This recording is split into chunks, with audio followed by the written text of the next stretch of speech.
que isso, eu vou falar de uma experiência pessoal minha, como educadora popular, que sempre priorizei a relação fé e política. Né? Para mim, estar nas SEBs, estar nos movimentos populares, estar na política partidária, tem um grande objetivo, que é conseguir estabelecer essa relação de fé e política. Né? E eu acho muito importante, porque isso realmente é o básico numa ação pastoral. Então, vamos lá. Vamos começar. Pode passar aí o... A gênese do movimento, como todos nós sabemos, né, ela está lá na Conferência de Medellín, né, em 1968, que foi uma atualização do Vaticano II e na América, e uma parte de latino-americanidade que veio atualizar o Concílio Vaticano II. E ali nós temos a confirmação, né, da opção preferencial da Igreja pelos pobres. Pode passar, por favor. O Medellín permitiu a criação das comunidades eclesiais de base e pastorais sociais, que deram, na década de 70, muito apoio aos movimentos populares, ao movimento sindical, né, e aos movimentos sociais como um todo. Eu me lembro que, essa época, na década de 70, eu estava em Vitória. Eu fui para Vitória na década de 70, e lá eu era religiosa, mas estava no colégio, né, e resolvi, né, partir para a educação popular. Sob orientação do nosso Dom Luiz Fernandes, houve toda uma movimentação no sentido da criação das comunidades eclesiais de base. E eu me lembro que a primeira vez, depois da ditadura militar, em Vitória, primeira concentração, primeira passeata, primeira vez que o povo esteve na rua, foi motivado pelas comunidades eclesiais de base na luta pela água, porque as comunidades dos morros não tinham água. Né? Isso eu estou só contando uma experiência pessoal que a gente viveu, mas isso foi pelo Brasil todo. O estímulo também ao movimento sindical. Mas, de certa maneira, havia uma certa rejeição da política partidária que tinha sido deformada pelo regime empresarial militar. Né? Então, na verdade, tanto as bases como nós, assessores, eu me lembro, e aí eu me coloco, a gente tinha uma certa rejeição à política partidária. Né? E quando houve as aberturas políticas, mesmo no tempo das aberturas políticas, a gente teve uma certa dificuldade de aceitar e de se inserir na política partidária. Mas, enfim, isso foi uma caminhada natural, né? E aí nós começamos a ter as experiências de ação partidária dos movimentos populares.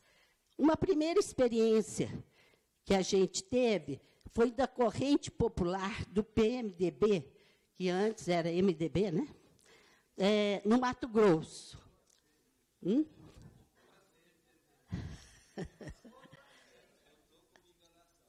Bom, agora já é enganação, né? Então, não estou falando do MDB sério. E também nós tivemos, nessa época, a criação do Partido dos Trabalhadores. No ano de 1980, a gente já começa a constatar que, historicamente, desde as crises da Primeira República, a Igreja Católica firmou a posição de não ter um partido político próprio. Então, essa foi uma posição da Igreja no Brasil de que a igreja nunca tivesse um partido político próprio, mas que ela realmente incentivasse a participação política em partidos que se alinhassem com a doutrina social da igreja. Agora, o que aconteceu? Isso gerou uma certa dispersão, né, dos cristãos nos diferentes partidos. E também essa dispersão, o que ela gerou? Ela gerou uma pouca influência, né, dos cristãos nas direções partidárias. Então, não sei se vocês, os mais velhos, devem lembrar. A gente era tratado, né, os igrejeiros, hein? Os basistas, os igrejeiros. Então, a gente tinha todo um trabalho de base, quer dizer, todo movimento de trabalho de base, mas quando chegava na hora da representação nas direções, a nossa atuação dos cristãos era quase nula, né? E isso começou a ser sentido de uma maneira muito forte, tanto na política partidária, como até nos sindicatos, né, e até nos movimentos populares. Trabalho de base era com a gente. Chegava na hora da direção, poucos estavam ou quase nunca estavam, né? E se a gente for ver, isso ainda continua, historicamente, ele vai continuando nesse sentido. O trabalho de base mesmo, né, é feito por uma minoria que nem sempre é reconhecida. Também ninguém está querendo reconhecimento, mas a gente quer realmente participar, né, dos rumos, tanto da política partidária como dos movimentos populares. No ano de 1986, o Frei Clodovis Boff, que é irmão do Leonardo Boff, ele faz um artigo muito provocante, né? Meus lembra bem disso. Um artigo provocante, por quê? Porque ele legitimava a participação política dos cristãos, atribuindo à igreja a função de orientar essa participação. Quer dizer, eu me lembro que, na época, eu rejeitei um pouco esse texto, porque me parecia, assim, uma tentativa de ter uma orientação muito diretiva, no sentido até de formar um partido, né? Foi um pouco a minha sensação. E o que aconteceu? Houve muita reação a esse texto, né? E aí muitos sociólogos, muitos teólogos, Leonardo Boff, Frei Beto, Beoso, Pedro de Oliveira, né? E aí foram feitos muitos artigos, e foi realmente um momento muito rico de produção, né, de elaboração teórica da participação dos cristãos a partir de uma prática que já estava sendo vivida, né? E só um minutinho. Eu precisava de água, eu tenho um pouquinho de alergia. Isso provocou, e esses artigos, eles foram publicados na revista Tempo e Presença e num livrinho chamado Como Fazer Política, que eu acredito que hoje esteja esgotado. Hein? Como Fazer Política. Nesse ano, já em 1986, ainda não está nos cadernos. Ainda não chegamos no caderno. Foi um debate, e saiu, inclusive, aquele livrinho, Como Fazer Política, Como Rezar, Como Fazer Análise de Conjuntura. Então, tinha um livrinho que juntava esses coisas. Depois, ele é retomado nos cadernos, posteriormente, nos cadernos Fé e Política. No ano de... água para mim, porque eu sou bem alérgica. Obrigada, viu, gente?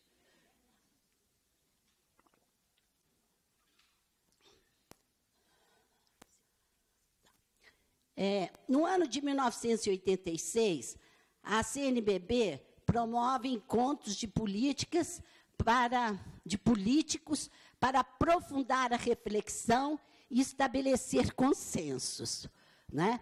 Só que a diversidade de posições ideológicas foi um encontro muito bom, mas não se chegou a nenhum encaminhamento concreto, dada a diversidade ideológica, né?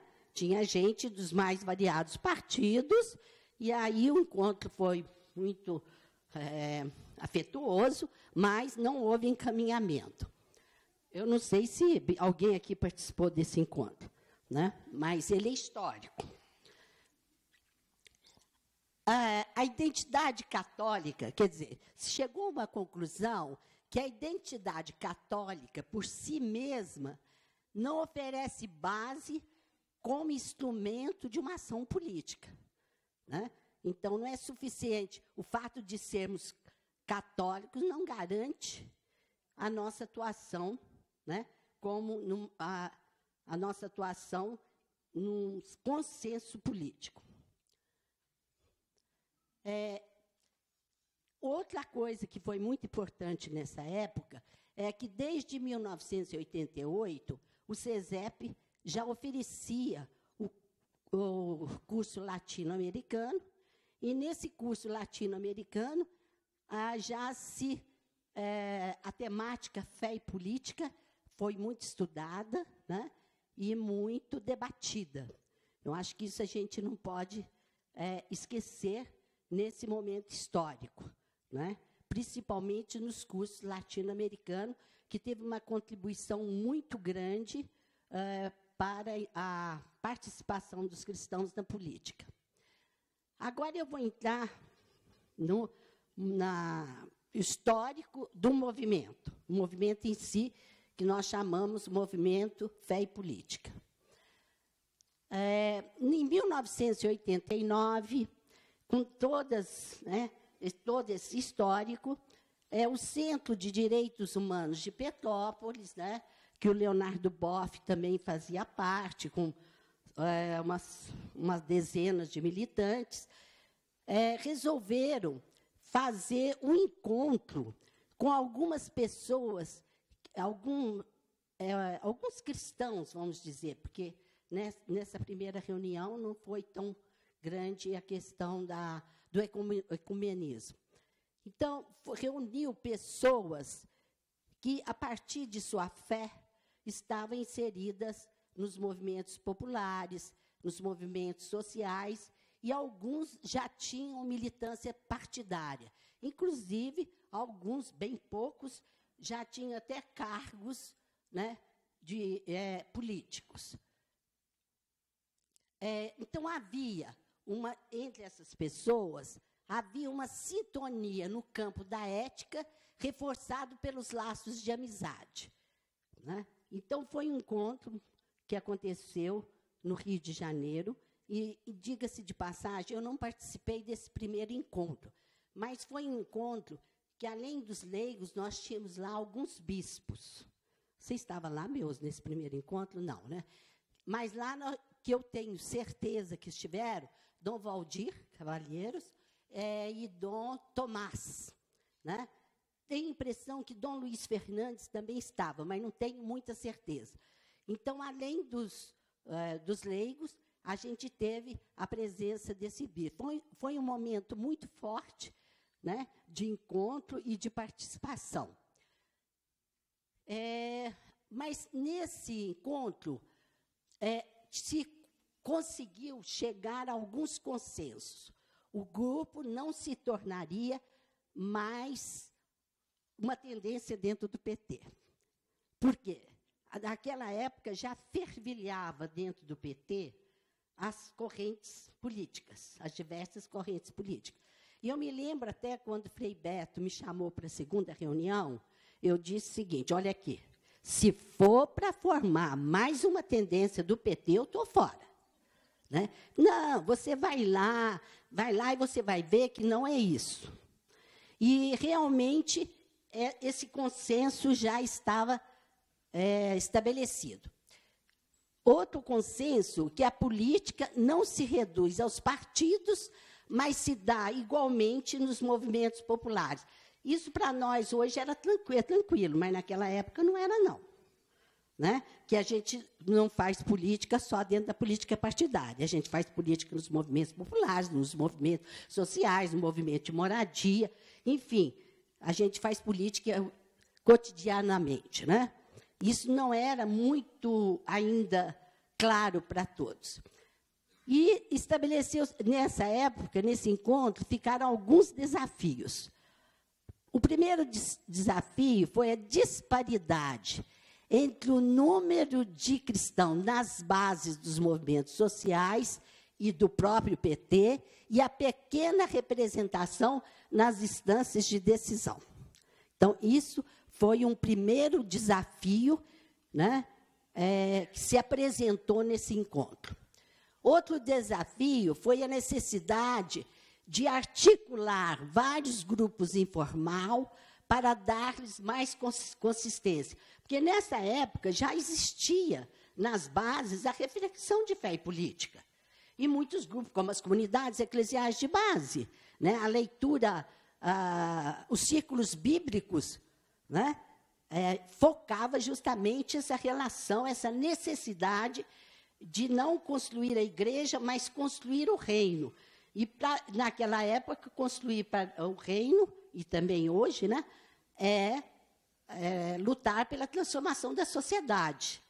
Né? Então, essa época já aparecia. Alimentar a dimensão de fé desses militantes na sua luta política, porque não havia ainda um movimento que pudesse fazer essa articulação. Debates sobre a proposta de um movimento não com filiação formal, mas com adesão pessoal aos mesmos princípios. Quer dizer, essa questão foi muito debatida e continua sendo debatida até hoje. Porque ali, aquele primeiro grupo, eles não queriam absolutamente formar um movimento com uma estrutura rígida, né, com uma estrutura hierárquica, mas que fosse um movimento de adesão pessoal e que tivesse o mínimo de estrutura que possibilitasse a articulação dos diferentes grupos e um serviço de formação. E esse debate ele continua ocorrendo até hoje na coordenação do movimento Fé e Política, porque tem muitas pessoas, né, principalmente os que chegam e acham que o encontro, que o movimento Fé e Política é um negócio muito grande e tal, a coordenação, e aí o pessoal quer realmente estruturar. E a gente está sempre lutando, pelo menos os mais velhos, os mais antigos, não querem essa estruturação, porque a gente acha que não seria produtivo. E também, sem falar das grandes dificuldades que ocorreriam disso. No ano de 1989, então, tem um segundo encontro, e nesse encontro estabeleceu-se uma carta de princípios do movimento. Afinal de contas, o que se queria com esse movimento? E, para se chegar a um acordo, né, coletivamente, se construiu essa carta de princípios que vocês têm aí no livrinho. Todo mundo recebe o livrinho, está aí, mas eu vou só destacar alguns pontos. O movimento é ecumênico, não confessional. O que quer dizer não confessional? Ele não pertence a nenhuma igreja.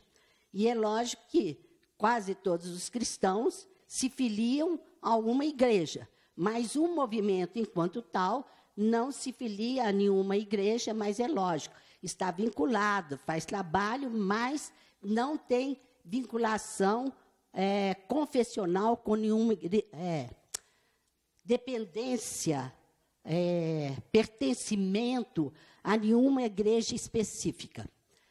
Segunda, outra característica, que seria não partidário. O movimento, enquanto tal, ele é não partidário, mas os seus militantes, além da sua ação política, essa ação política partidária, ela é incentivada.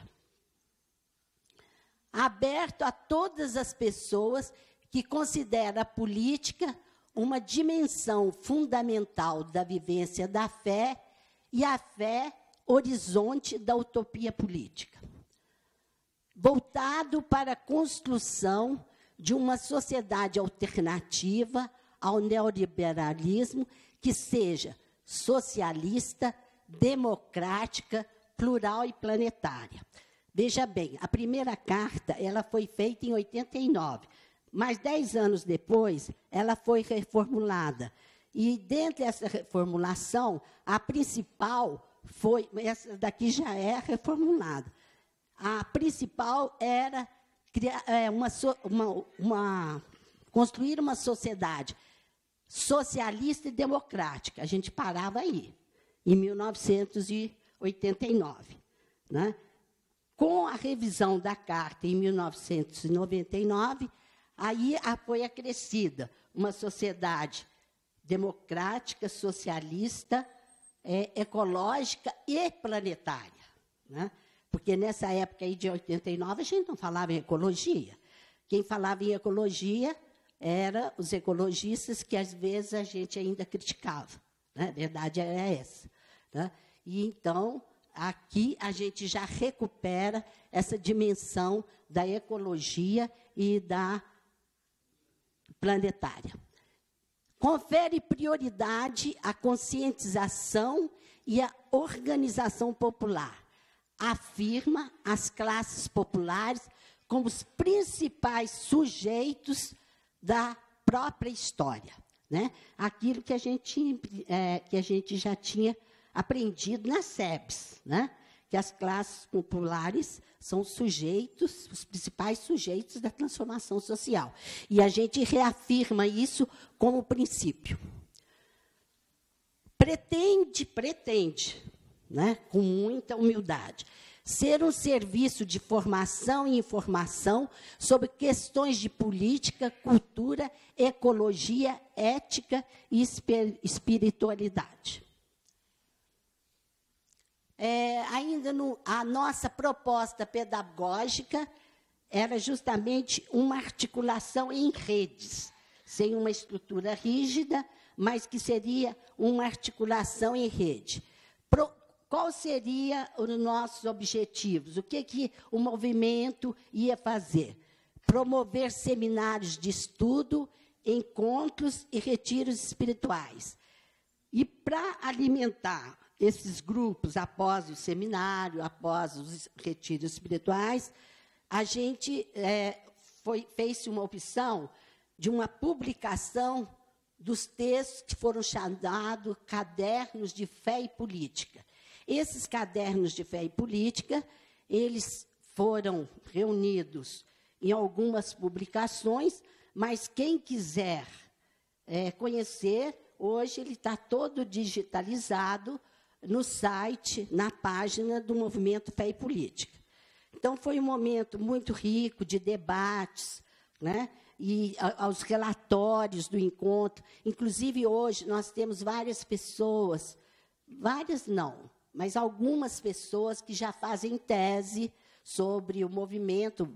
A gente, volta e meia, estamos sendo, né, entrevistados para teses, e esses cadernos têm ajudado bastante para conhecer um pouco desse período no que se refere à articulação fé e política.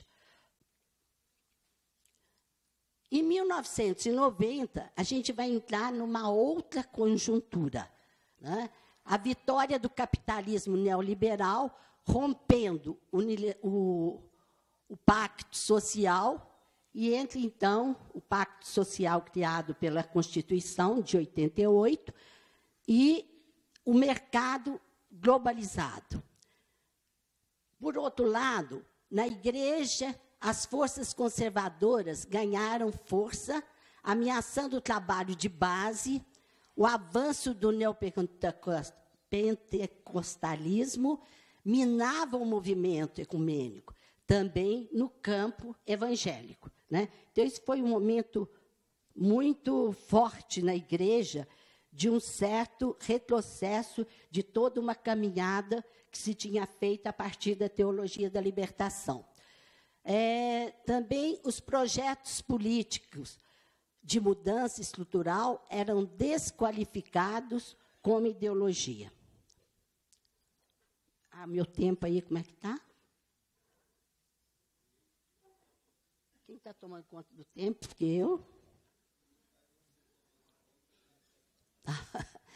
Bom, em 1990, aí foi toda uma caminhada, os seminários eram feitos anualmente, os seminários nacionais, mas os seminários aconteciam também nas bases, né? Ou nas regiões.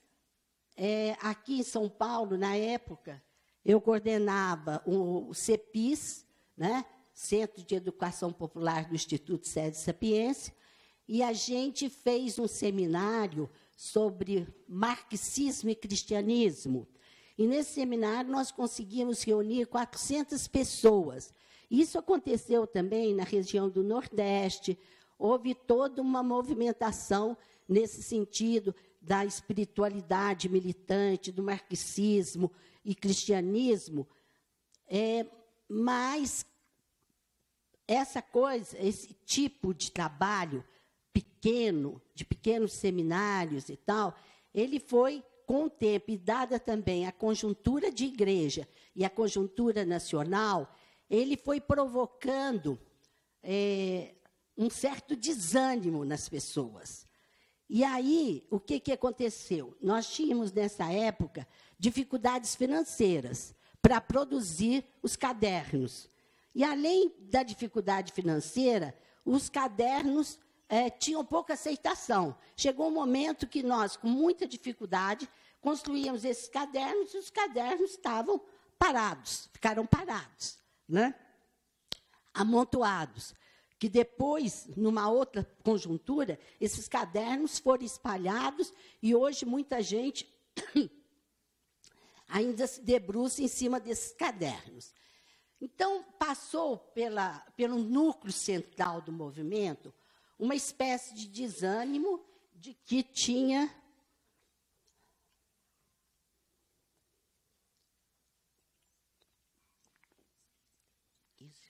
que o movimento já tinha cumprido a sua função, né? Por quê? Várias dioceses já incentivaram a pastoral de fé e política, a criação das escolas de fé e política, que parece nessa época. Já era também bastante atuante o movimento progressista evangélico. Então, aquela sensação de que o movimento já tinha cumprido seu papel. Aí, em 1998, mediante essa situação meio desanimadora, o Frei Beto convocou uma reunião, e eu me lembro que nós éramos muito poucas pessoas, uma reunião no convento para a gente avaliar o encontro. E aí, nessa avaliação, a gente chegou à conclusão que a gente tinha feito muito bem o trabalho de base, né, os pequenos seminários, mas que era necessário uma massificação do tema, né, e que a gente trabalhasse com grupos maiores. E aí surge, então, a ideia de se fazer um grande encontro de fé e política. Aí acontece a reunião Itatiaia, e foi nessa reunião em Itatiaia que houve a reformulação da Carta de Princípios e de promover um grande encontro para 400 pessoas. Quer dizer, a ideia era de 400 pessoas. E, na verdade, esse encontro aconteceu em Santo André, na Diocese de Santo André. Ele reuniu cerca de 2.000 pessoas. Nós estamos preparando um encontro para 400 pessoas e foram inscritas 2.000 pessoas, né? Para vocês perceberem a necessidade que as pessoas estavam de fazer uma reflexão sobre a articulação fé e política. Aí, com o tema Mística da Militância, foi um momento mágico de encontros pessoais, testemunhos e celebrações. E foi também um momento da gente perceber a necessidade de continuar esses encontros. E esse encontro foi muito importante, porque ele partiu de testemunhos de pessoas que já estavam na militância política partidária, no sindicato. Aí participou Lula, participou Vicentinho. Alguém aqui participou desse encontro de Santo André? Olha, até que tem bastante gente aí, né? Foi um momento realmente mágico, né? De testemunhos, de encontros, de celebração e de animação do pessoal. E aí a gente percebeu que a gente estava no caminho certo. Vamos passar, porque eu tenho pouco tempo. Então, aí vieram os encontros nacionais. Nesse encontro de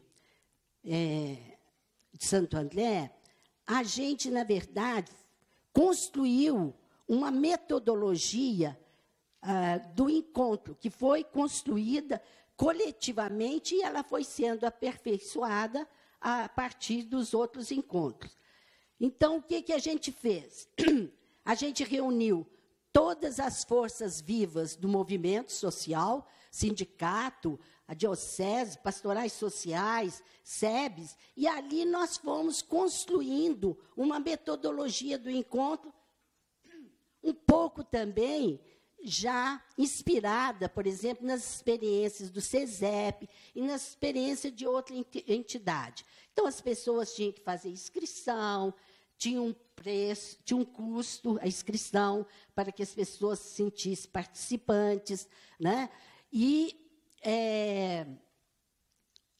tinha também a hospedagem solidária, e toda a definição do encontro foi a partir dessa equipe que se organizou especificamente para o encontro. Depois nós tivemos o encontro de Santo André, nós tivemos em 2002 o encontro de Poços de Caldas, as razões de nossa esperança, porque nós estávamos numa época de grande campanha política, né? Quem participou do encontro de Poços de Caldas aqui? Né? Se a gente for lembrar, foi um encontro meio conflitivo, né? Vocês se lembram, né? Foi um encontro meio conflitivo, porque Lula foi lá e apresentou o vice dele, né? E houve uma reação muito forte do grupo contra isso, né? Mas aí o Lula, né? Como sempre, um bom discurso, e aí foi apaziguando. Mas houve um momento forte, né? De protesto contra isso. Mas o encontro de Poços de Caldas, ele teve uma característica, foi um encontro essencialmente organizado pelos leigos, né? Havia um menino que era deputado, vereador, ele nem era do PT, eu acho que ele era do PCdoB. E ele foi no encontro lá de Santo André, e no encontro de Santo André, as pessoas, a cidade ofereciam para receber o próximo encontro. E ele se encantou com a causa e nos levou para Poços de Caldas. Não tivemos o menor apoio da diocese, não tivemos um padre, o bispo nem se fala, e nem um padre presente. Do lado havia um encontro dos carismáticos, né? Nós tivemos dificuldade seríssima, porque começou a chegar ônibus. Lembro que chegou um ônibus de Belo Horizonte e a gente não tinha onde pôr as pessoas, porque a cidade estava tomada. E, naquela época, a gente ainda não abria, por exemplo, para inscrições em hotéis, né? Porque estava ainda naquele começo. Eu lembro que foi uma loucura, Gilberto Carvalho, e a gente corria para ver onde punha as pessoas, enfim, uma loucura. Mas foi um encontro muito significativo para a cidade. Agora, tivemos muito apoio da prefeitura, né? E de todos os movimentos. Mas vamos em frente. Depois veio o encontro de Goiânia, conquistar a terra prometida. Quem estava lá? Ai, graças a Deus, bastante gente. Também foi um encontro muito bom, né, esse encontro de Goiânia, e estimulou os grupos a participarem mais e a se reunirem mais. Em 2004, nós tivemos o encontro de Londrina, Utopias da Fé já começa, nós estamos perdendo um pouco a utopia, né? E os temas também eram definidos pelo grupo local. A coordenação nunca definiu o grupo, nunca definiu o tema. O tema sempre era definido a partir da realidade local. Então, foi um encontro muito bom, e nesse encontro, já inspirado um pouco nos fóruns sociais, a gente não tinha só as grandes palestras, a gente tinha 3 grandes palestras, e ali nós inauguramos os grupos temáticos, as plenárias temáticas, né? Que foi muito positivo, e lá a gente fez essas plenárias nas comunidades, possibilitando a participação da comunidade como um todo. Depois nós já fomos para Vitória, em 2006. Lá já foi profetismo no exercício do poder. Será por quê que a gente teve esse tema? Porque a profecia já estava meio esquecida, né, na política, principalmente na política partidária, né? Então, foi uma reflexão sobre profetismo na política. Esse encontro de Vitória foi muito bom, tivemos apoio da diocese, das pastorais, né? E foi um momento rico de participação cultural, porque Vitória, né? Vitória, trabalhei 10 anos em Vitória, então está lá no meu coração. Então, foi um momento muito forte de momentos culturais. Inclusive, se vocês pegarem o resumo desse encontro, ele é todo feito através do nosso querido Cláudio Vereza, ele é feito a partir de um poema, né? Depois nós fomos para Ipatinga, Nova Iguaçu. Em Nova Iguaçu deu aquele momento que havia uma integração latino-americana, inclusive com os novos governos democráticos na América Latina. Então, foi um momento muito rico, e a gente conseguiu envolver os 5 municípios da região. Inclusive, as plenárias foram 27 plenárias espalhadas a Baixada Fluminense. E as comunidades preparavam a alimentação. Foi um momento muito rico. Quem participou lá? Quem participou lá em Nova Iguaçu? Só para a gente ter uma noção. Foi. E tem gente aí que participou de todos. Depois nós fomos para Ipatinga.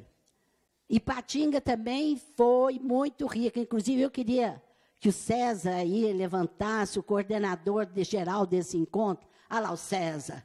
Ai, César. César faz parte da coordenação nacional, está aqui fazendo o CESEP, e ele foi o coordenador geral. Só Deus sabe o que esse menino enfrentou, né? Deus sabe o que esse menino enfrentou lá. Uma salva de palmas para ele. E em Ipatinga nós tivemos o tema cuidar da vida, espiritualidade, ecologia e economia. Né? Nós fizemos lá um momento de plantação de árvores, lá num pátio. Foi muito rico o encontro, que não dá para falar, mas vocês podem ler no site. Depois nós fomos para Embu das Artes. Veja bem, todo encontro, algum grupo e alguma cidade se apresentava para o próximo encontro. Teve encontros que muitas cidades se ofereceram. Aí nós fomos obrigados a fazer um questionário, né, uma entrevista para o grupo, para ver se atendia as necessidades, e depois fazer uma seleção. Porque teve encontros que muitas cidades se ofereceram. Depois nós tivemos o encontro de Embu das Artes, em busca da sociedade do bem viver, sabedoria, protagonismo e política. Nesse encontro, a gente já introduz o tema do bem viver, né? E lá foi muito interessante, porque foi a primeira vez que tudo aconteceu no mesmo local. Porque o fato de acontecer nas comunidades hospitaleiras era muito bom, mas era dispersivo. E lá aconteceu tudo no mesmo espaço, com várias tendas, inclusive uma tenda de alimentação, que foi muito rico, porque a alimentação foi feita no próprio local. Tem alguém de Embu aí? Não. Foi?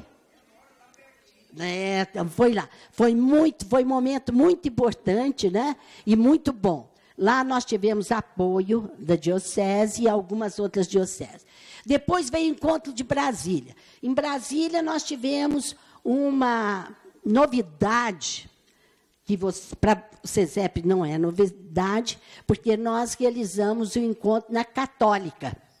Né? A universidade abriu as portas. Tivemos toda uma infraestrutura da universidade, inclusive do ponto de vista físico e mesmo do ponto de vista intelectual.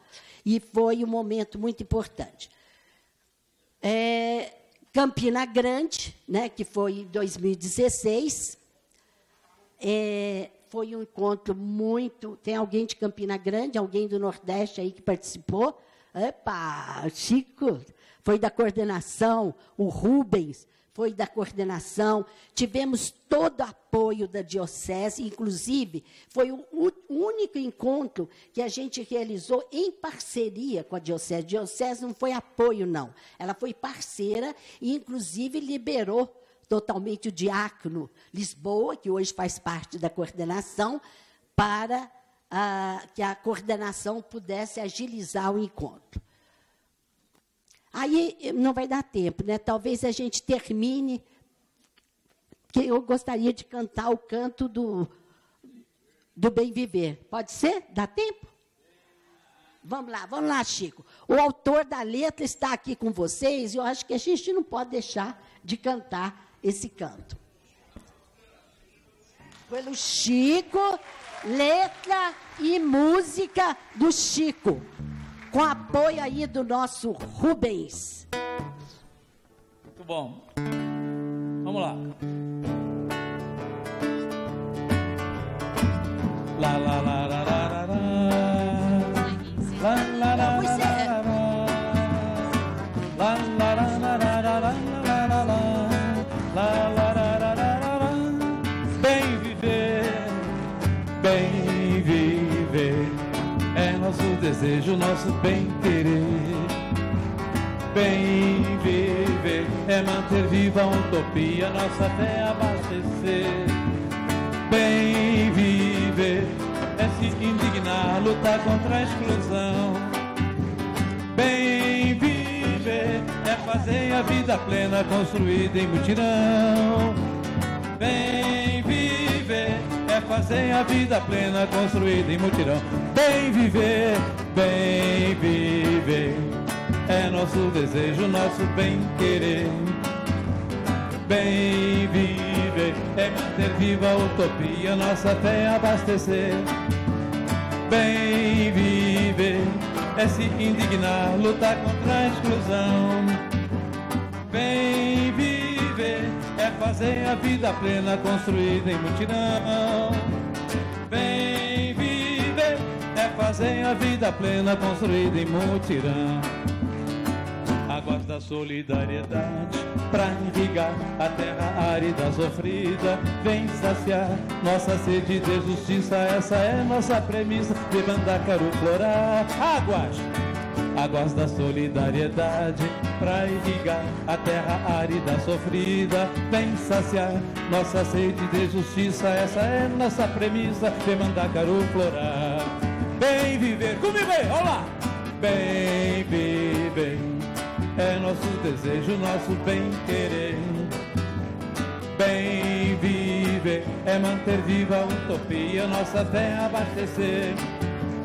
Bem viver é se indignar, lutar contra a exclusão. Bem viver é fazer a vida plena, construída em mutirão. Bem viver é fazer a vida plena, construída em mutirão. Semente Sementes de esperança, vem plantar, com paixão, perseverança, vem sonhar, numa bem-aventurança, vem com a gente, vem cantar, vem dançar, vem celebrar. Sementes de esperança, vem plantar, com paixão, perseverança, vem sonhar, numa bem-aventurança, vem com a gente, vem plantar, vem cantar, vem celebrar. Vem viver, para terminar! Bem viver, é nosso desejo, nosso bem-querer. Bem viver, é manter viva a utopia, nossa fé abastecer. Bem viver, é se indignar, lutar contra a exclusão. Bem viver, é fazer a vida plena, construída em mutirão. Bem viver, é fazer a vida plena, construída em mutirão.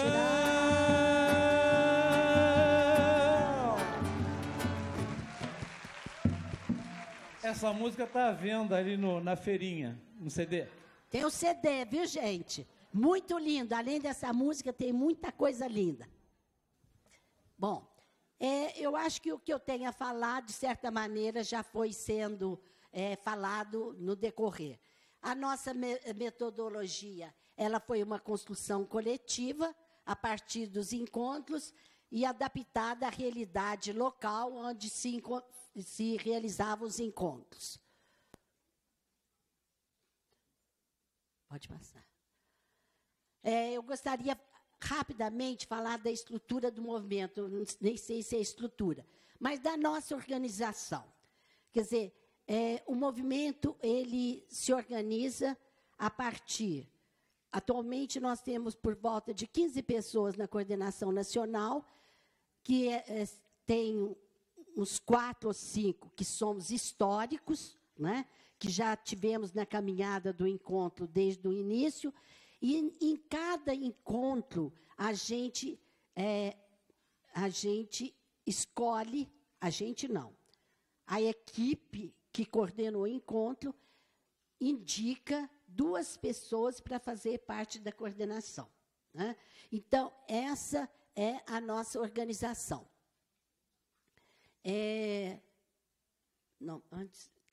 Essa é a nossa organização nacional. Só voltando um pouquinho.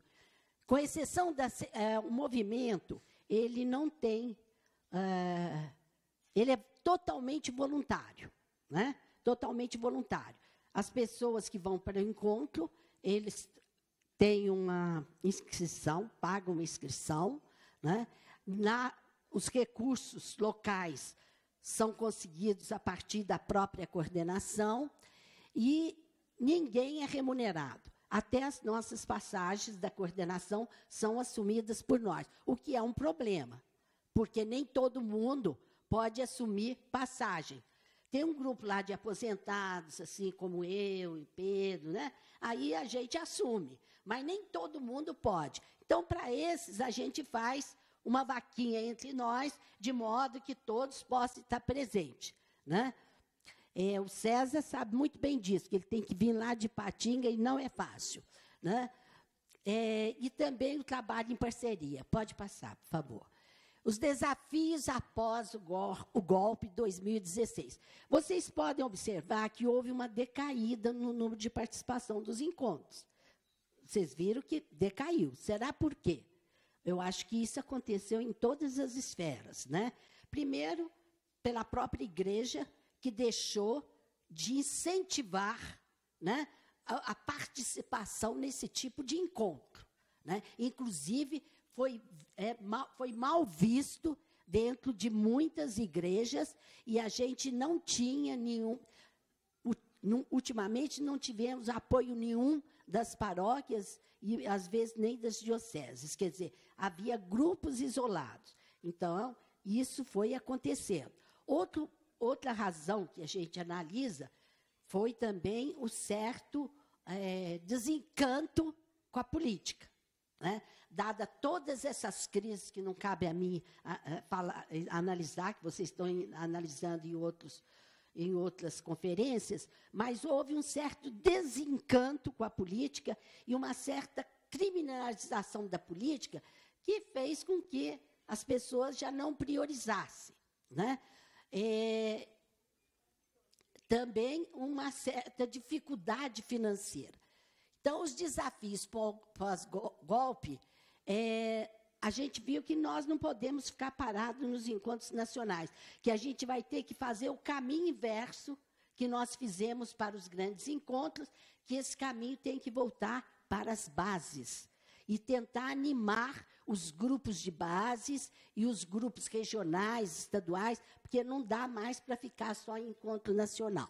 Então, nesse sentido, o outro desafio é dar continuidade ao aprofundamento da temática Bem Viver, né, dos povos andinos, indicando a busca de um projeto de transformação, sabendo que o Bem Viver hoje, ele ultrapassa não, vamos dizer, ele não está só na tradição indígena dos povos andinos e amazônicos, mas hoje nós temos vários grupos ecologistas, grupo de mulheres, enfim, grupos que estão buscando um novo paradigma, uma nova alternativa para a transformação social. Os desafios, então, seria, além disso, um plano trienal, porque em 2019 nós vamos fazer 30 anos. E esse plano trienal nós estamos realizando, conseguimos um pequeno projeto, nós estamos realizando desde 2016. Aí nós já tivemos alguns seminários nacionais e regionais, com temas específicos destinados às lideranças, com trabalho junto às bases. Tivemos um retiro espiritual sobre espiritualidade libertadora, com o Frei Beto, no Rio de Janeiro, onde aí foi feito convites às pessoas. 2018 e 2019, preparar e realizar o 10º Encontro Nacional para celebrar os 30 anos do movimento Fé e Política. O que tudo indica, né, é que a gente está trabalhando no sentido de fortaleza, porque o nosso grande sonho era levar o encontro para o Nordeste. Conseguimos fazer em Campina Grande, e agora há uma equipe, né, de trabalho lá em Fortaleza que está disposto a receber esse encontro. Eu sei que o meu tempo está encerrado. Eu agradeço muito. Vocês podem ler no livro aí todo o nosso artigo, e também podem acompanhar o site do Movimento Fé e Política. Agradeço a vocês a paciência de me ouvirem e que a gente continue aí a trabalhar na articulação Fé e Política.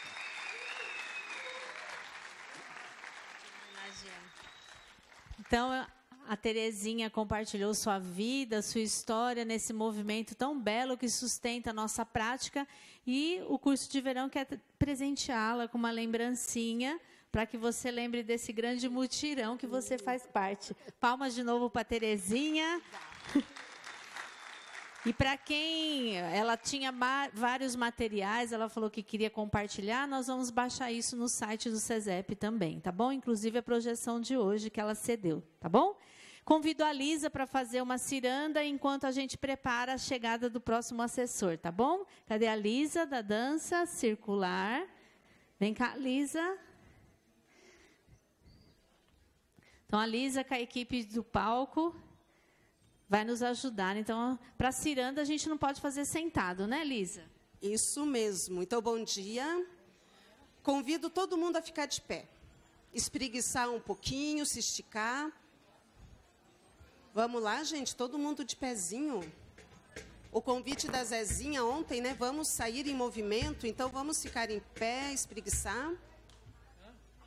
E depois de ficarmos em pé e nos espreguiçarmos, vamos dar a mão para quem está do nosso lado, aí nos bancos mesmo. Vamos dar as mãos, formar grandes correntes, todo mundo. Chegar juntinho e vamos dar as mãos. E aqui tem um detalhe que quem faz a tenda lá com a gente, na Cora Coralina, eu sempre pego no pé do povo, porque a ciranda a gente dança com a perna esquerda. E eu fico doida quando eu vejo o povo dançando ciranda com a perna direita. Então, pessoal, animados pela conversa que nós tivemos, lembrem sempre a esquerda, tá bom? Ó a dica, sempre começando pela esquerda. Então, como que a gente faz? A perna esquerda, todo mundo olha para o seu pé esquerdo, para saber qual é o esquerdo. A gente vai fazer um movimento de para frente e a esquerda para trás. Esquerda para frente, a esquerda para trás. E é esse o movimento de ciranda. Vamos esperar aqui. Frente e trás. E frente e trás. E vamos fazer uma grande roda. Vamos lá. O cirandeiro, cirandeiro, ó. A pedra do seu anel brilha mais do que o sol. Ó cirandeiro, cirandeiro, ó. A pedra do seu anel brilha mais do que o sol. O cirandeiro, cirandeiro, ó. A pedra do seu anel brilha mais do que o sol. Estava na beira da praia, ouvindo as pancadas das ondas do mar. Estava na beira da praia, ouvindo as pancadas das ondas do mar. Essa ciranda quem me deu foi Lia, que mora na ilha de Itamaracá.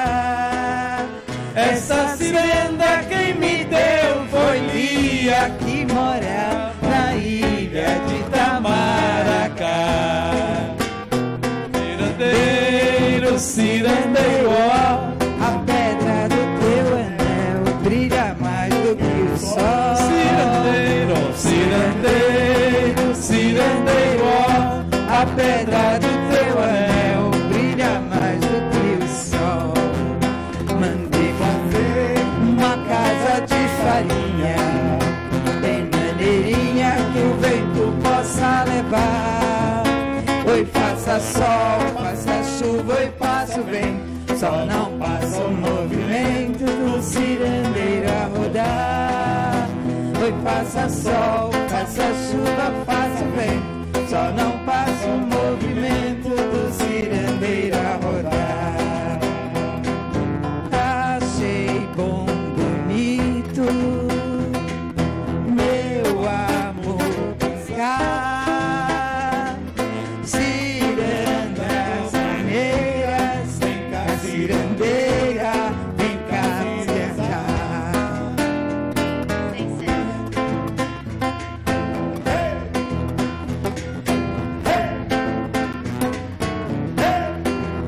Essa ciranda não é minha só, ela é de todos nós, ela é de todas nós. E a lição principal que guia é escutar a voz de todos nós.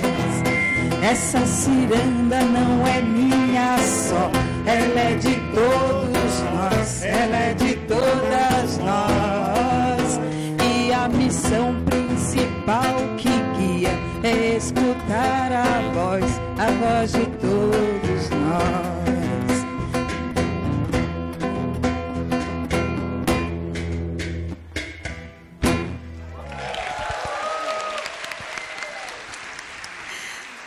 Para continuar essa bela ciranda de todos nós, de todas nós, nós convidamos então para continuar a compartilhar suas experiências, seus saberes, o Antônio Geraldo de Aguiar. Vamos acolhê-lo? Ele vai conversar com a gente sobre as escolas de formação política. O Geraldo,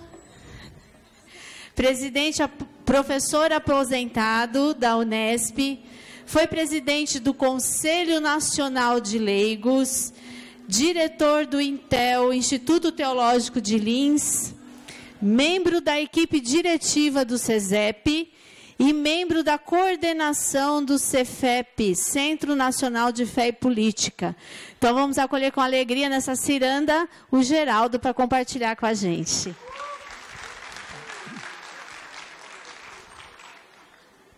Bom dia a todos e todas.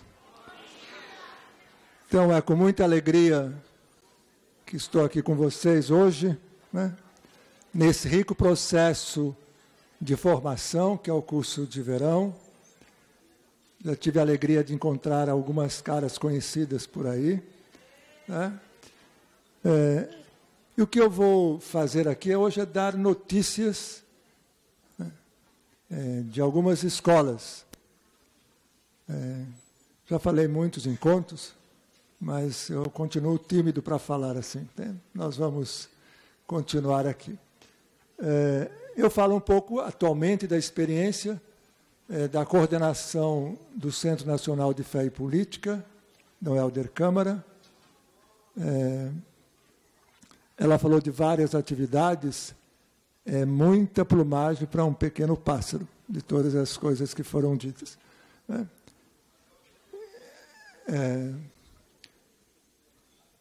A gente vive num momento hoje, não precisamos dizer, né, profundamente crítico, e vamos viver nesse 2018 a radicalização do golpe.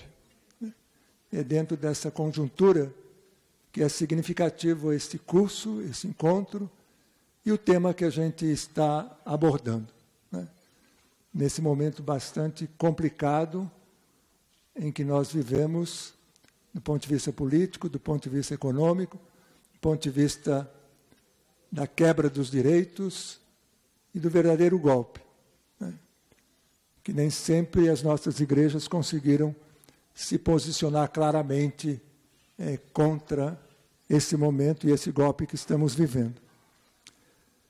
No começo do ano passado, todo ano, o CEFEP organiza um seminário da chamada Rede de Assessores, depois vamos falar sobre isso, e também com as escolas de fé e política, que são convidadas e participam. Então, no começo do ano passado, eu tinha que organizar o seminário 2017. Então, diante do quadro, a gente diz o que é que a gente vai discutir nesse seminário, né? Estava aí o recém-golpe, o que é que a gente ia fazer, Então, a gente optou e disse, olha, o único caminho para continuar enfrentando essa realidade concreta e desafiante é a educação, é a formação no campo político. Então, o seminário de 2017 foi sobre esse tema, Educação Política para a Democracia.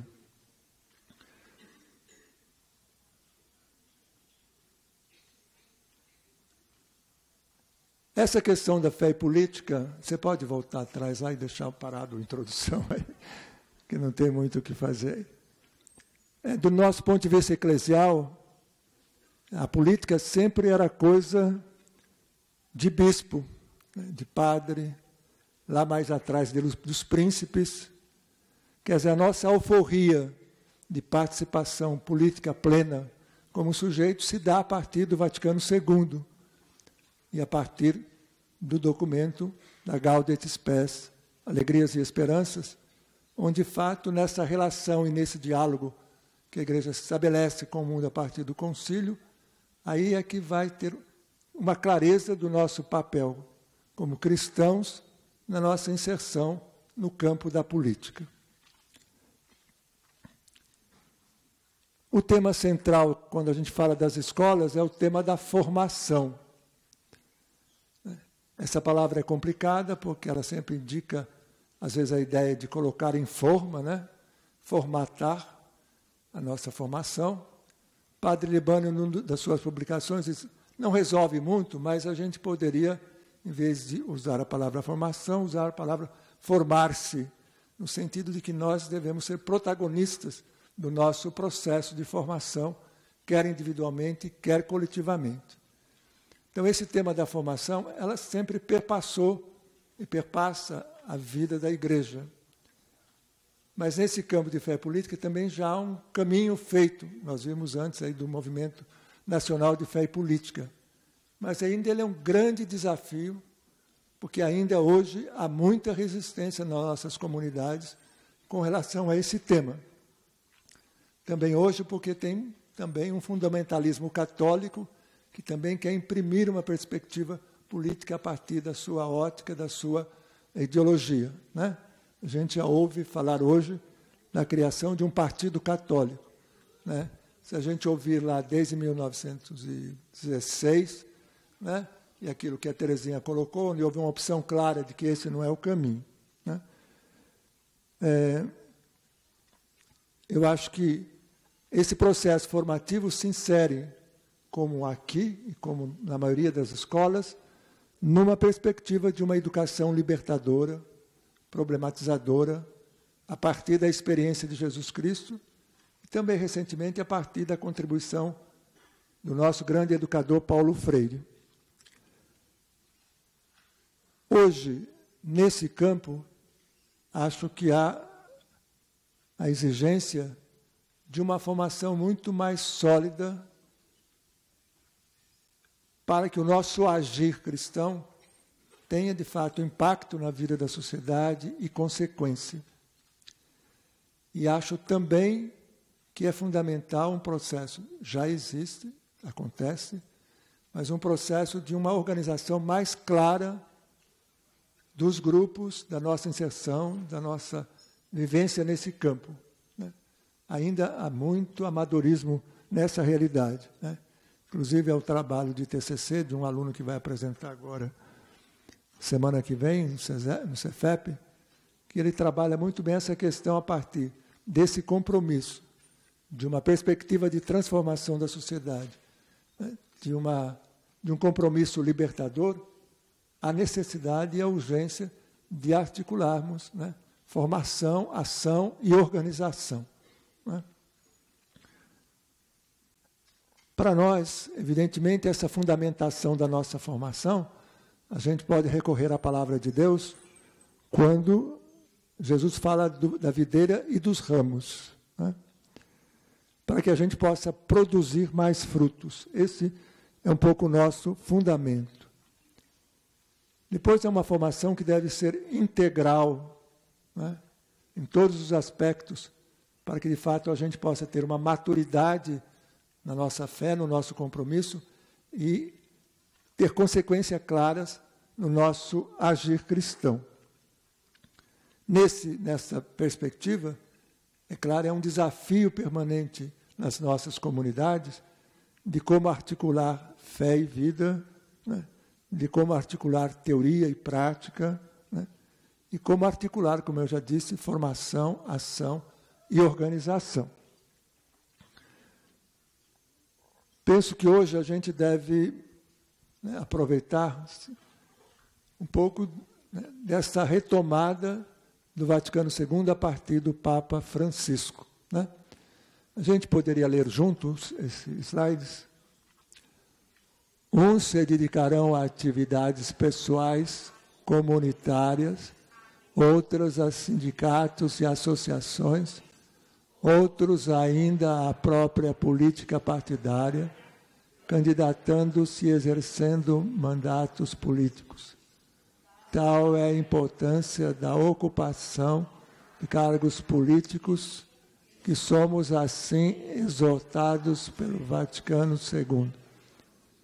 Os que são idôneos ou possuem tornar-se para exercer a difícil e, ao mesmo tempo, nobilíssima arte política, preparem-se para ela e procurem exercê-la, esquecidos do proveito próprio e vantagens materiais. Então, essa última final aqui é uma frase do Vaticano II, 50 anos atrás, que hoje ainda o Papa nos recorda. Segundo slide. Aqui também tem uma fala do Papa Francisco, né, para reforçar que para o cristão é uma obrigação envolver-se na política. Nós não podemos fazer como Pilatos, lavar as mãos, não podemos. Devemos nos envolver na política, pois a política é uma das formas mais altas da caridade, porque busca o bem comum. E os leigos cristãos devem trabalhar na política. Você então me dirá, mas não é fácil, pois a política é muito suja. E então eu pergunto, a política está suja por quê? Não será porque os cristãos se envolveram na política sem o espírito do Evangelho? Faço-lhe outra pergunta. É fácil dizer que a culpa é do outro, mas e eu, o que estou fazendo? É um dever trabalhar para o bem comum, é um dever do cristão. Que a gente possa, né, buscar ampliar lá nas nossas comunidades essa consciência que o Papa nos coloca. Vamos em frente. Então, a gente vai, como eu disse, dar notícias de algumas escolas, e a gente vai ver que existem vários nomes: escolas de fé e política, escola de fé e cidadania, e outros nomes. Vocês ouviram também na fala da Terezinha, ela fez lá análise de vários momentos e fez referência ao surgimento das escolas. Um marco foi a campanha da fraternidade de 1996, que o tema foi Fraternidade e Política, e o lema Justiça e Paz se abraçarão.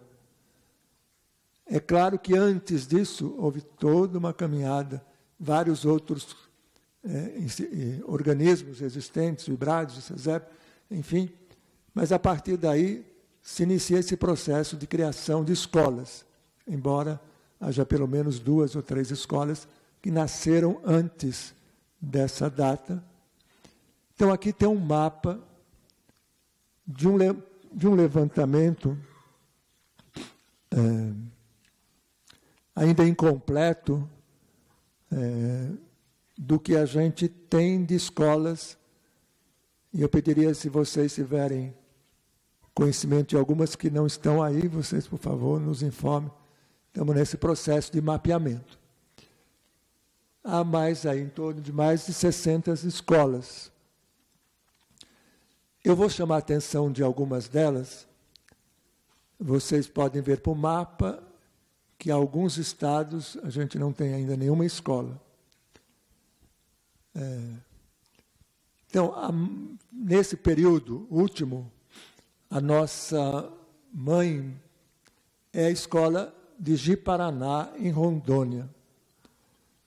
Essa escola tem 27 anos. Vou pegar aqui que eu quero ler umas coisas aqui. Então, Rondônia foi colonizada violentamente, né, em projetos governamentais, a partir de colonos do sul e do sudeste, né? Hoje é um estado, assim, do ponto de vista florestal, arrasado, né, e do grande negócio, agronegócio. Essa igreja, principalmente a partir de 83, com o bispo profeta Dom Antônio Possamay, foi criando uma igreja a partir das bases, com comunidades eclesiais de base, assumindo a perspectiva clara de uma opção pelos pobres. Foi sendo construído a partir daí. Como ainda havia muita também resistência, apesar de todo o trabalho das comunidades, de tratar o tema fé e política. Mas, gradativamente, isso foi acontecendo, e aí surge a escola.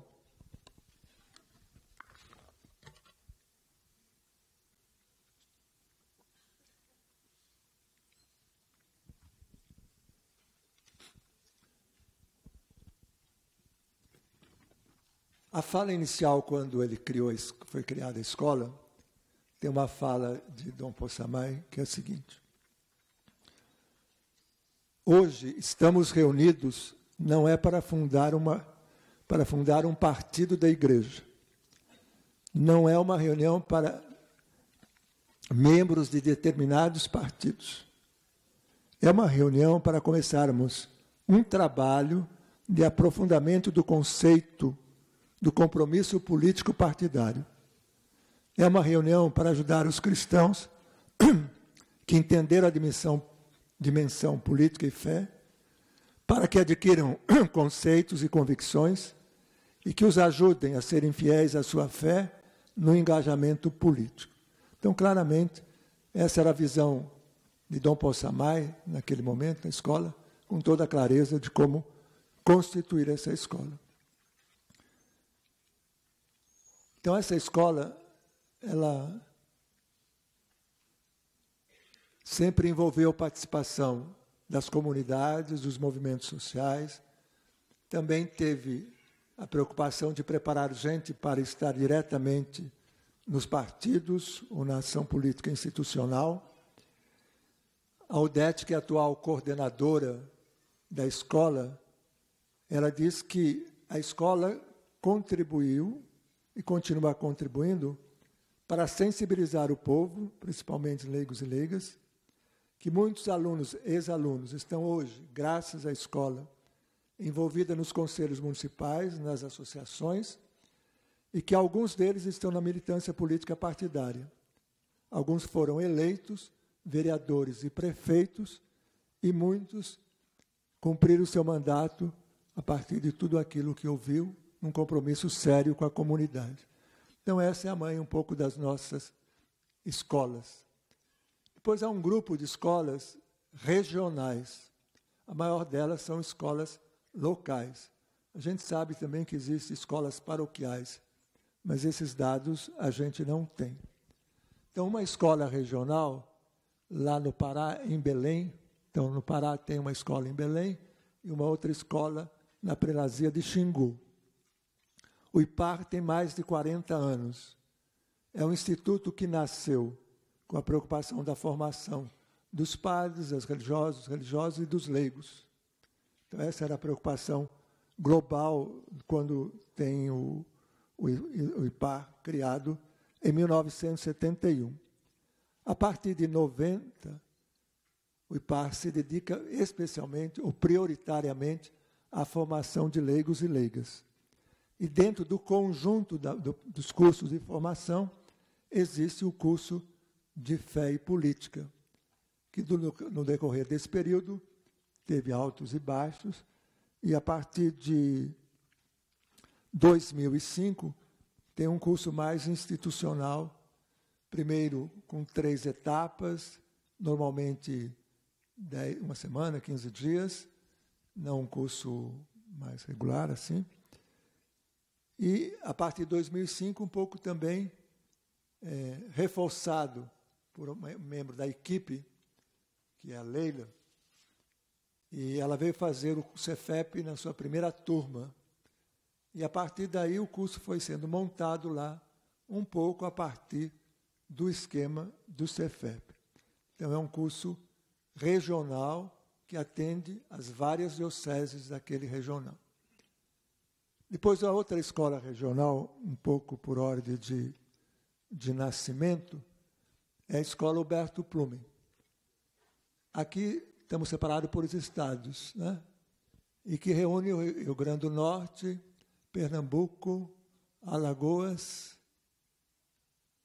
e a Paraíba. Então, para eu não falar coisas erradas, eu convido o Rubens, que é o chefe-mor do curso regional, para ele falar brevemente do curso.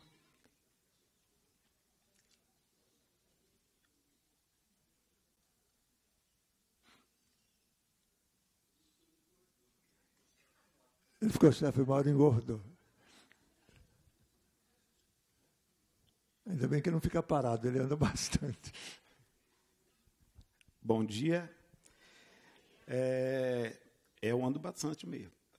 É porque é a única escola regional que tem 4 estados dentro para a gente percorrer, né? Então, é uma escola que surgiu em 2003. Então, portanto, esse ano completa 15 anos.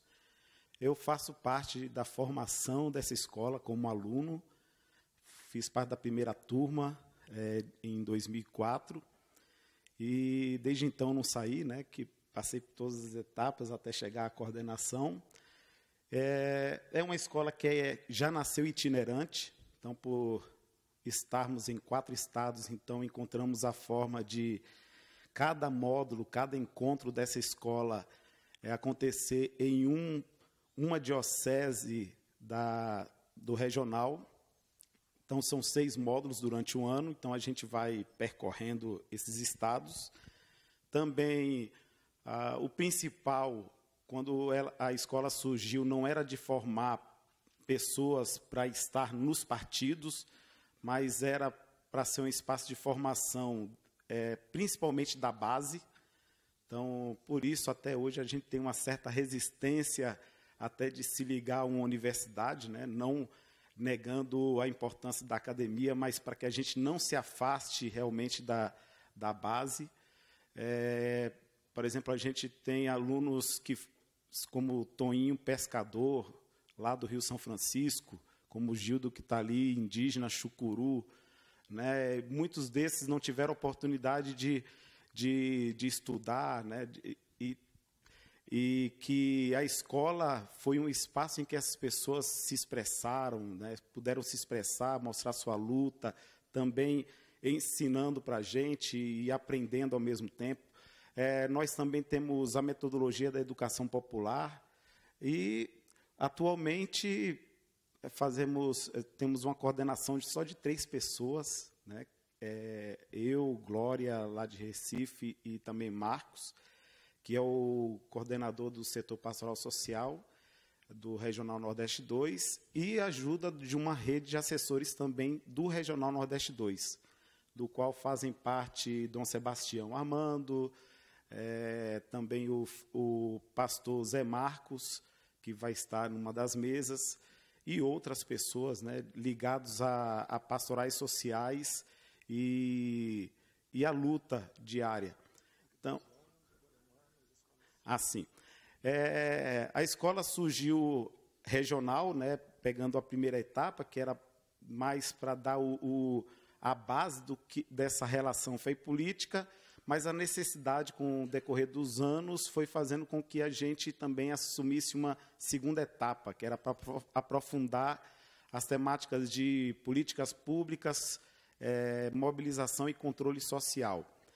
Depois, com o passar do tempo, a gente já não tinha mais pernas para, imagine, um regional com 4 estados, 21 dioceses. Então, não tinha como a gente pegar pessoas de todos esses lugares. Então, a partir de 2012, começaram a surgir as escolas diocesanas, que é ligada à escola regional.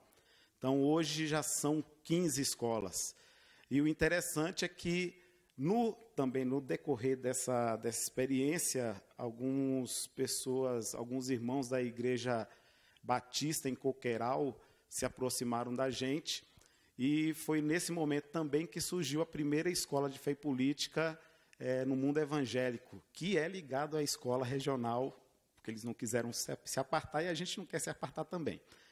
Então, uma escola e eles provocaram mudanças na gente, porque antes, imagina uma escola fé e política regional ligada à CNBB, então à Igreja Católica. Então, o primeiro módulo da gente era falando sobre doutrina social. E aí tinha os irmãos evangélicos, que, com a convivência, a gente ouviu falar numa teologia da missão integral. Aí, o que é isso? E aí a gente teve necessidade a gente mudou. O primeiro módulo não é mais apenas doutrina social da igreja, mas doutrina social da igreja e teologia da missão integral. Então, a gente vê essas duas realidades, dos católicos e dos evangélicos. E até o próprio pastor Zé Marcos, eu acho que na mesa ele deve falar sobre isso, o trabalho do Cefep, que a gente tem que fazer um TCC no final, né? Eu também fiz parte da primeira turma do Cefep, eu sou o cobaia. Fui da primeira turma lá do regional, da primeira turma do Cefep, e ele escreveu, por exemplo, um trabalho de monografia muito bom que liga a realidade da teologia da missão integral com o Vaticano II, com a teologia da libertação. Olha ele ali, a cabecinha fala. Então, é isso, essa experiência que a gente está levando, como eu estou coordenador da Escola Fé e Política Padre Humberto Plumen, até o ano que vem, se Deus quiser, e a esperança é que ela continue ligada ao Movimento Nacional de Fé e Política, ao Cefep, ao CESEP, e todos na luta. Obrigado. Obrigado.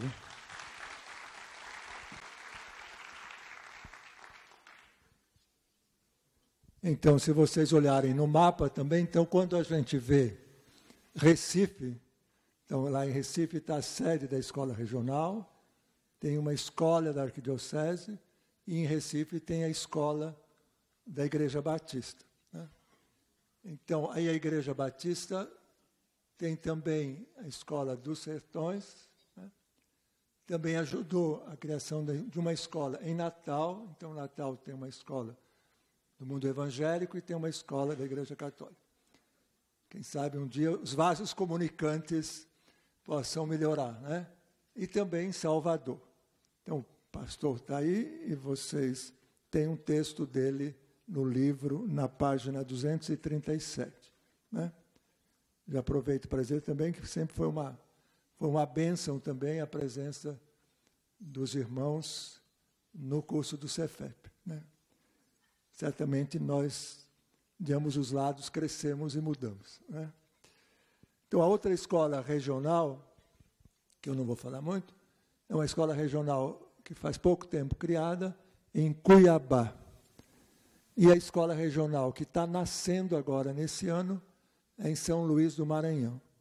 Então, em São Luís do Maranhão, houve uma tentativa de uma escola na diocese de Viana, e agora eles optaram por criar uma escola regional.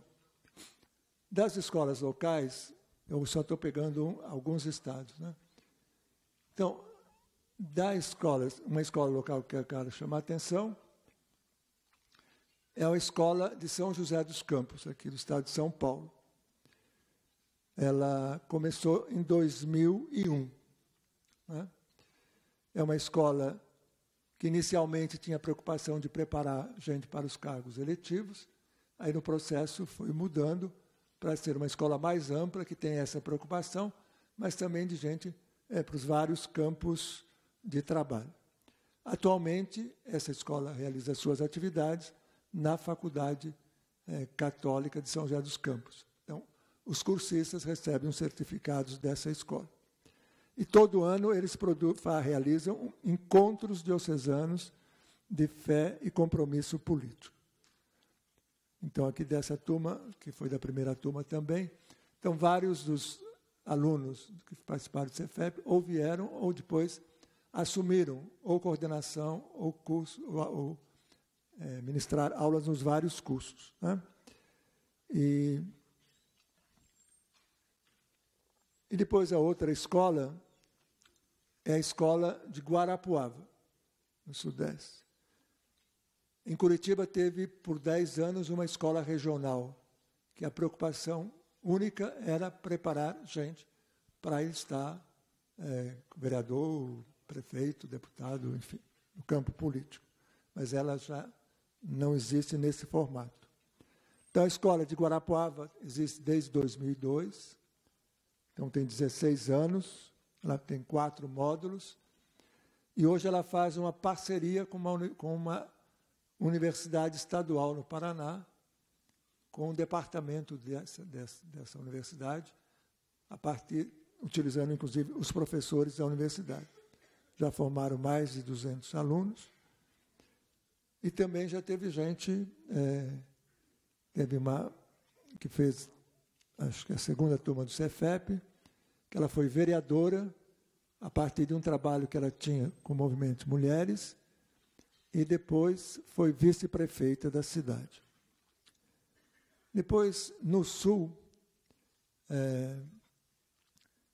eu só queria chamar a atenção, em Caxias do Sul, tem uma escola de 2004, mas ela trabalha 3 eixos, né?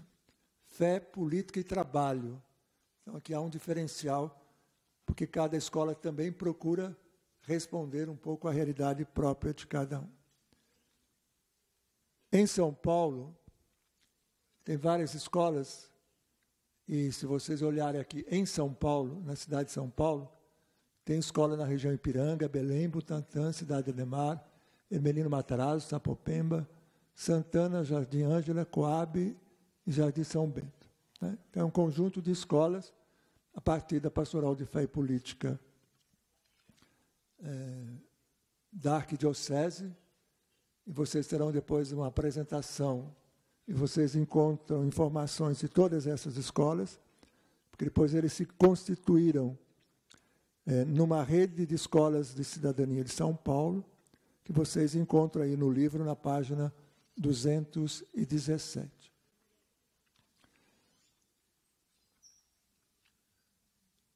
Bom, aí vocês... Então, por exemplo, no Espírito Santo a gente tinha uma escola colatina, que hoje está desativada, tem agora criado uma escola em São Mateus. Então, aí você tem um conjunto.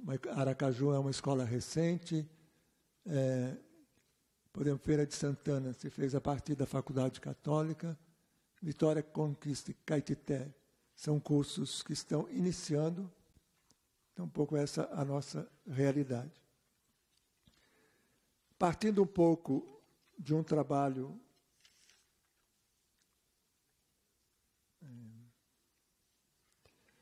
de uma pesquisa que o padre Antônio Aparecido Silva fez das escolas há uns anos atrás, concordando um pouco a partir do nosso olhar, da nossa experiência, a gente pode dizer que todas essas escolas têm uma preocupação de formar uma formação política em função de um agir qualificado, de uma teologia, de uma reflexão teológica crítica, pastoral, transformadora, que buscam responder os desafios da realidade, que destacam que a dimensão social é integrante da fé cristã e que as escolas têm como horizonte a construção de uma sociedade justa, fraterna, plural, solidária, e todos os outros adjetivos.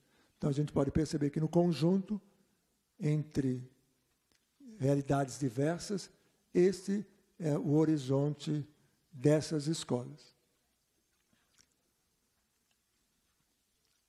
Agora eu vou falar um pouquinho, você pode passar aqui, do Centro Nacional de Fé e Política, Dom Helder Câmara.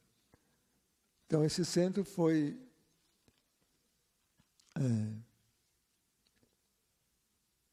criado em 2005, você pode passar o... Então, em 2005, houve o ato de fundação da escola. Em 2016, a gente celebrou 10 anos do curso nacional, que começou em 2006. E esse curso tem como objetivo contribuir à formação de lideranças inseridas na política, em seus diferentes formas e níveis, a partir de uma reflexão das ciências sociais, filosofia, bíblia e teologia, e fomentar um pensamento social dos valores evangélicos, do ensino social da Igreja e das diretrizes da Igreja no Brasil. Tem uma coordenação formal, né? Essa coordenação tem um bispo que é o presidente da Comissão Episcopal para o Laicato, que atualmente é Dom Severino. Tem um secretário executivo, que é o padre Hernani Pinheiro. Depois eu ajudo na coordenação do curso em si. E depois tem uma referência na rede de assessores, que é a Áurea. Na realidade, também dessa coordenação, né, a gente tem uma secretaria, uma secretária. Então, os únicos, vamos dizer assim, remunerados é o secretário executivo e a secretária. Todos os outros também são trabalhos voluntários. Então, o curso tem encontro, quando começou a discutir a criação, foi já em 2005, se fez 2 seminários, 2004, 2005. A ideia era de criar um curso. Então, na reflexão, se chegou à conclusão que seria importante criar um centro onde houvesse o curso de formação política, uma rede de assessores e uma articulação das escolas locais. Então, esses são os 3 eixos de atividade e trabalho do Cefep. Então, o curso, vamos lá. Então, o curso tem como objetivo geral formar cristãos leigos e leigas para a missão política, possibilitando a aquisição de competência e habilitação para o agir no campo complexo da política, participando da construção de uma sociedade justa e solidária à luz do ensino social da Igreja e das diretrizes da Igreja no Brasil. Vamos lá. Então, normalmente, a quem se destina os cursos? Lideranças nossas comunidades, das pastorais, dos movimentos sociais, organismos eclesiais, pessoas que assumem responsabilidades de organização e movimentos sociais, e pessoas que já assumem ou pretendem assumir cargos em instâncias partidárias. Então, o curso não tem um único destinatário, mas é um conjunto. O curso ele é realizado em parceria com a PUC do Rio, com a Coordenadoria Central de Educação à Distância. Ele tem a duração de 2 anos, uma carga horária de 360 horas, e as atividades presenciais acontecem no CCM em Brasília. Podemos seguir? Então, aqui está um pouco a estrutura do curso. Ele tem 2 etapas presenciais, janeiro. Depois tem 6 disciplinas à distância, 4 no primeiro ano, 2 no segundo ano. No meio do primeiro ano, a gente reúne regionalmente os participantes daquela turma. Então, esses locais variam conforme as turmas, que a gente avalia o processo. E depois a segunda etapa. Então, na primeira etapa, o conjunto das disciplinas deve trabalhar igreja e transformação social. Depois, à distância, igreja no processo social e político. Aí, segunda etapa, presencial, fé, política e conquista da cidadania e dos direitos humanos. Volta lá um pouquinho só. E no final do segundo ano, os alunos devem realizar um TCC, um trabalho final, que é apresentado para uma banca. Então, nós estamos terminando agora a turma de 2016-2017, cujos trabalhos serão apresentados no final da semana que vem. Teremos nessa turma 22 trabalhos. E podemos ir lá. Assim, alguns dados gerais. Já passaram pelo curso 296 pessoas, né? 125 mulheres, 171 homens. A escolaridade está aí. Veio gente de 21 partidos, PT 85 em termos maiores, PSB 10, PDT 9, PTB 9, PSOL 10, não, PHS 10, PSOL meia dúzia. Pode ir o seguinte. Aqui tem um quadro geral de todos os partidos que enviaram pessoas ao curso. Tá? Então, 42% mulheres, 58% homens. Nós tivemos turmas, que a maioria eram homens, tivemos turmas empatadas, entendeu? Então, o nível de escolaridade está aí. Não pode passar. Aqui é só para vocês verem, a foto da primeira turma, só para não dizer que não tem nenhuma foto aqui. Aí, o Rubens deve estar por aí. Deve estar aqui à esquerda. Vai em seguinte. Aqui é a foto da atual turma, da 6ª turma. Tá? Bom, depois tem a rede de assessores. Vai lá. Então, a rede é um grupo de pessoas, de profissionais, que pesquisam sobre fé, cidadania, política. São mais ou menos em torno de 15, 16 membros dessa rede de assessores. Eles se reúnem uma vez por ano, num seminário. Eles colaboram no curso nacional e também em assessorias de escolas locais e são responsáveis pelas publicações do centro. A articulação das escolas, que acho que o melhor seria o encontrar-se das escolas, porque não quer articular, reunir, congregar. É um espaço de intercâmbio das experiências, um espaço de reflexão de temas propostos pelo Cefep, e que contribui com o desenvolvimento do Cefep, em particular, no seu curso nacional. Quem que participa desses seminários são membros representantes das escolas locais, que tem regional, diocesano, tem movimentos eclesiais que também têm as suas atividades. Vamos lá. Então, são mais ou menos 60 escolas e temos um seminário também das escolas. Então, vários dos nossos ex-alunos já atuam nas escolas e temos alguns ex-alunos que são tutores na educação à distância. Aqui é uma foto do seminário das escolas locais. Aqui estão algumas publicações que o Cefep já produziu. Então, aqui está o endereço da secretaria, o e-mail, o site. Pode parar aí um pouquinho. Então, o Cefep está passando também agora por um processo de avaliação e de reestruturação. Haverá mudança da nova coordenação. Há alguns desafios. O Cefep se concentrou no curso nacional. Então, há demandas com relação a cursos mais menores, mais específicos. Também queremos ampliar a rede de assessores com membros assessores das escolas locais e regionais, porque senão a gente... E também introduzir assessores jovens, né? Porque se a gente der uma preocupação de ir preparando e de reciclando, vai ficando a turma mais antiga, e na hora que tem que alguém assumir, não tem quem assume, né? Então, é preciso repensar a rede de assessores.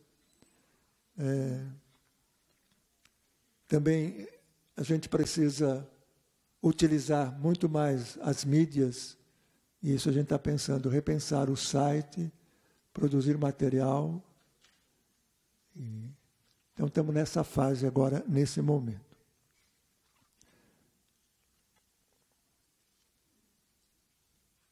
Então, eu queria também, só para finalizar,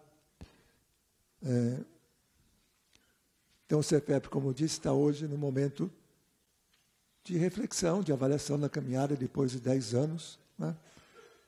O que a gente vai fazer? Acho que um desafio hoje, posso estar enganado, embora esse diálogo já exista, né? Porque, por exemplo, esse diálogo há com o Movimento Nacional de Fé e Política, o Pedro Ribeiro é um dos assessores do Cefep, então o caminho se faz aí. Muitos dos nossos ex-alunos e alunos têm participado dos encontros nacionais que o movimento oferece. Eu acho que, diante um pouco da conjuntura hoje, eu acho que seria bom se a gente pudesse sentar um momento, né?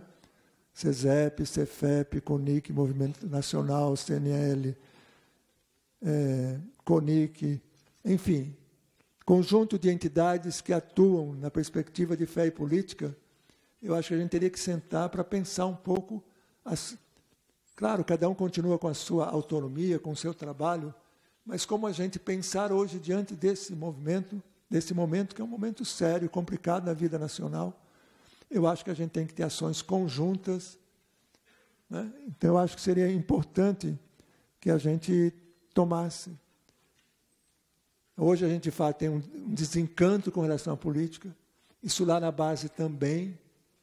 Eu acho que a gente tem que retomar, de fato, esse trabalho na base, como a Terezinha disse aqui.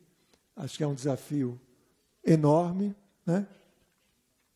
Então, fica aqui, eu acho que a gente precisaria sentar, de fato, né, para poder pensar, também para otimizar recursos, para poder fortalecer ações conjuntas. Mesmo para esse trabalho nas bases, a gente poderia fazer um trabalho em conjunto, né? Ou apoiar trabalhos que estão sendo feitos de maneira que a gente possa avançar de maneira mais organizada, institucional e prática, né? Eu acho, não sei, também não sei fazer análise muito hoje da conjuntura, mas como mobilizar a população. Nós estamos numa situação... Recebi ontem um zap. Gente, a gasolina já foi a quase R$6, só para dar um exemplo. E nada. Então, será que nós, como entidades, também não teríamos que ver como... Claro que cada um já atua, já participa, mas eu penso que a gente tenha uma dificuldade todas essas entidades são os recursos financeiros. Então, aqui também temos que pensar um pouco como isso quer dizer nacionalmente, localmente e regionalmente. Todas as escolas passam por essa dificuldade da questão financeira. Depois tem um desafio, se houver eleições, como mobilizar a população, quer dizer, temos mais imediato. Eu acho que a gente tem que intensificar o trabalho dentro dessa conjuntura mesmo, do controle social sobre a gestão pública, né, no executivo, no legislativo, no judiciário. Acho que esse é um grande desafio, né? E fortalecer todas as iniciativas que discutem a questão, né, do Estado que queremos, para onde vamos. Então, aqui tem alguns desafios que eu gostaria de partilhar, de provocar e de, como Cefep, se comprometer para que a gente possa fazer acontecer. Então, eu agradeço a atenção de vocês, não ocupei o tempo todo. Então, aqui está um pouco o panorama das escolas. Então, a formação é fundamental. Mesmo lá no local onde não é possível o apoio institucional, quer das igrejas, mas se a gente consegue criar pequenos grupos de fé e política, criar espaços de formação. Então, esse é um desafio enorme que a gente tem pela frente, de continuar, de avançar nesse processo formativo. Muito obrigado, bom trabalho para vocês.